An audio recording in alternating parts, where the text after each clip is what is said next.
Unos 2.250 autónomos aragoneses han perdido su empleo en lo que llevamos de año. Los problemas que les llevan a perder su trabajo son sobre todo la morosidad y el crédito. El 60% de los autónomos aragoneses se ha visto afectado por los impagos.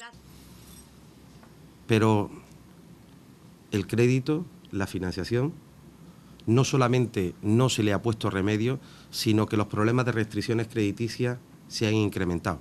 En estos momentos estamos hablando de que el entorno del 80% de los autónomos sufre restricciones crediticias y a un 40% se le está denegando. No es cierto que no haya demanda de crédito.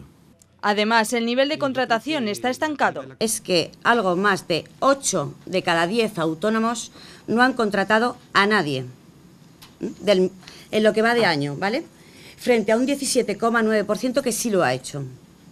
Del mismo modo, el 92,7% de los autónomos encuestados no tiene previsto contratar a nadie en lo que queda del 2010, frente a un escaso 5,7% que sí que lo tienen previsto, ¿no? La intención de hacerlo. Por otro lado, el informe contempla que el 30% de los aragoneses que trabajan por cuenta propia creen que su situación todavía irá peor.